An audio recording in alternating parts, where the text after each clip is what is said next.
Hello students, I am teacher Svetlana and in our today's lecture we will learn about the floral parts and their structures which is covered in the chapter Morphology of Flowering Plants. So let's begin. Students, all floral parts develop from thalamus from different nodes. From each node of the thalamus circle or roll of modified leaf is produced. Thalamus is also called as torus or receptacle.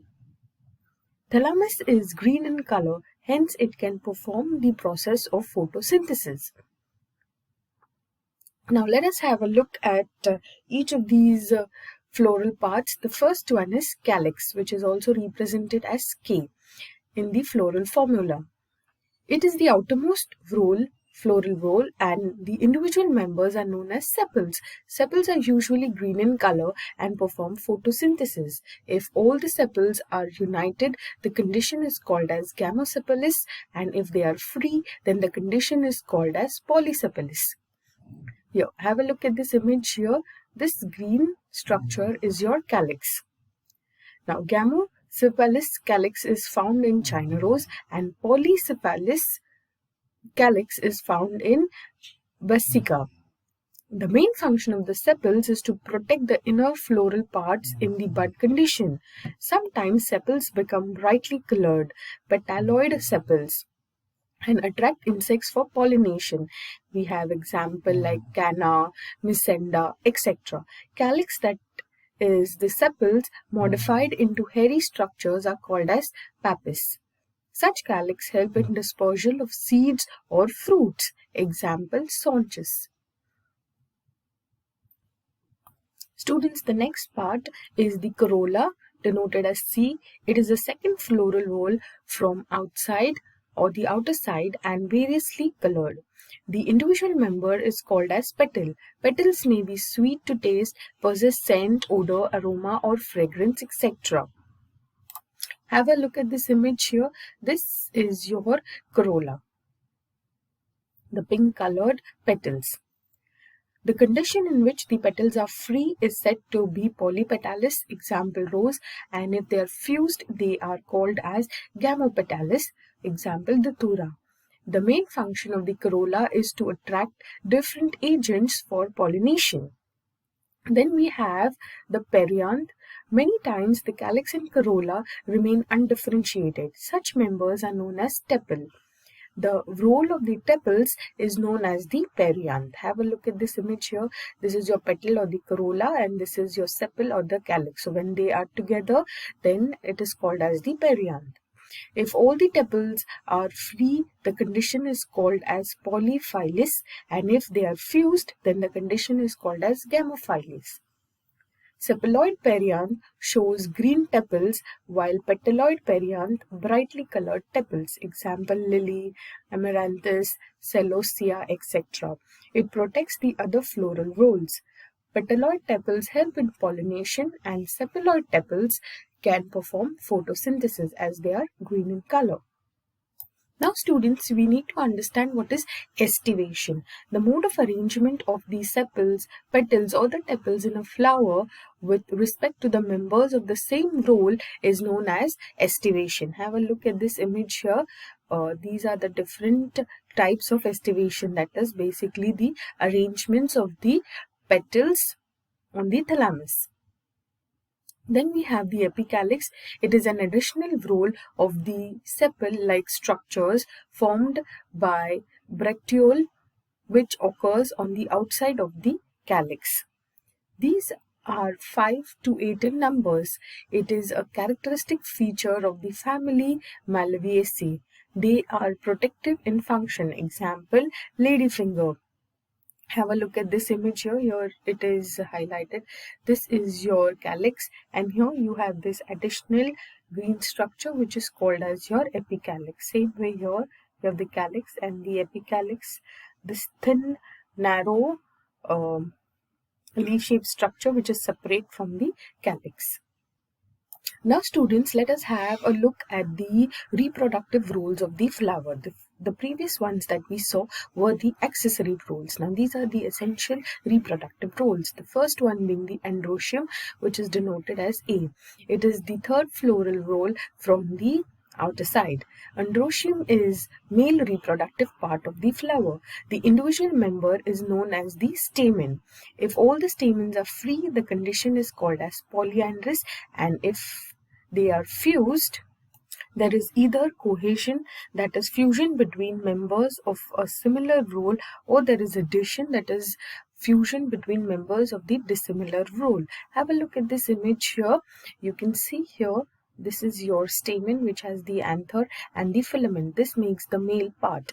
And here you have the stigma, style, and the ovary, which is called as the pistil, and it makes the female part.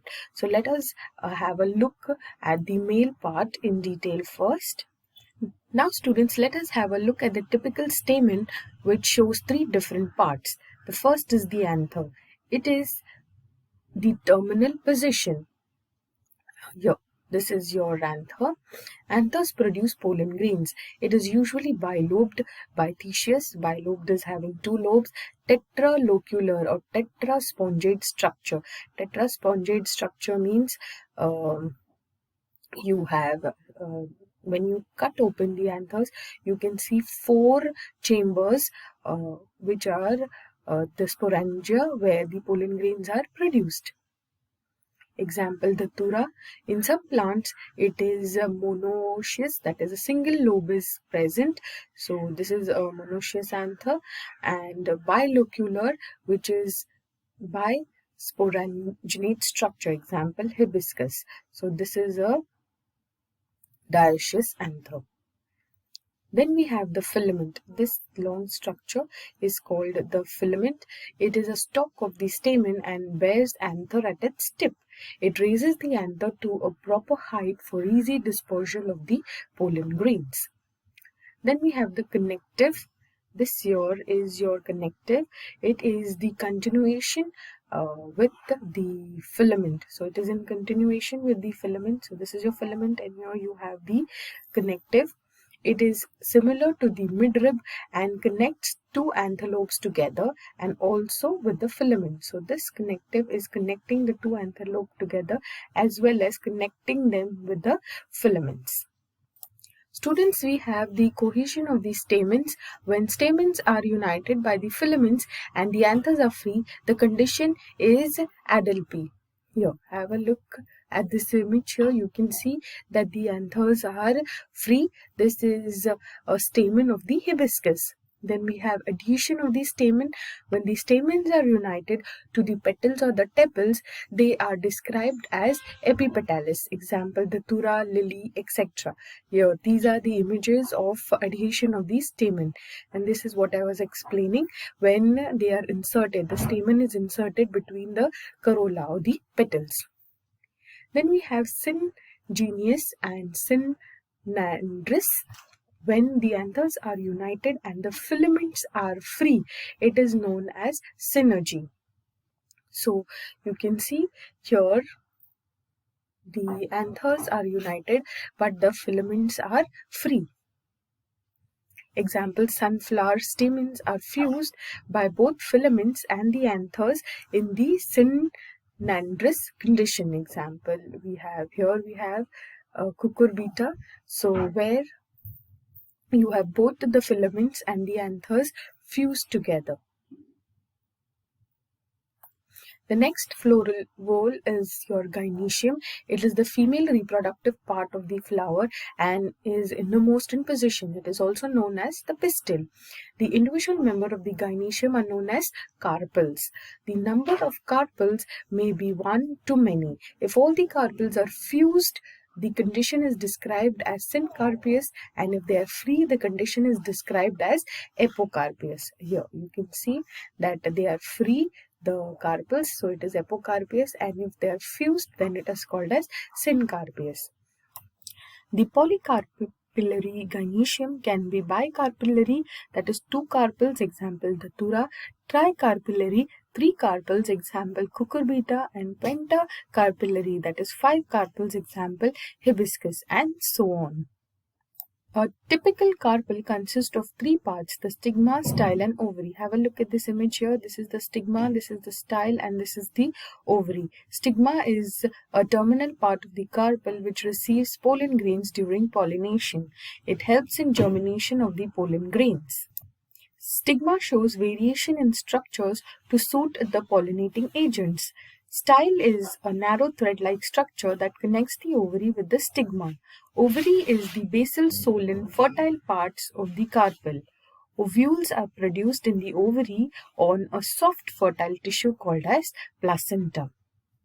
So have a look at this image here. This is the stigmatic surface here. This is the ovary, and this is the fertile tissue which we are talking, that is the placenta, on which the ovules are produced. Now students, we need to know about placentation. It is the mode of arrangement of the ovules on the placenta within the ovary. This is called as placentation. We have different types of placentation. Have a look at this image here. It gives you the overview of the different types of the placentation. The first one being marginal. Ovaries are placed on the fused margins of a unilocular ovary. Example, peas, beans. So you have, this is marginal placentation. On one margin the ovules are placed. Then we have axial placentation. Ovules are placed on the central axis of a multilocular ovary. Example, China rose, cotton, etc. Have a look at this image. This is your axial placentation, where at a central axis the ovules are placed. Then we have parental placentation, where the ovules are placed on the inner wall of the unilocular ovary of a multicarpillaris syncarpous gynoecium. Example, your papaya, cucumber. So here you can see it is placed in the inner walls of the ovary. Then we have basal placentation. Here, single ovule is present at the base of the unilocular inferior ovary. Example, sunflower, rice, wheat. This is an image of the basal placentation. Only a single ovule is present. Then we have the free central. Ovules are borne on the central axis, which is not attached to the ovary wall. This is the free central axis placentation, free central placentation. Thank you students for participating in this lecture. See you soon again with the next topic. Till then, take care, be safe, and keep learning.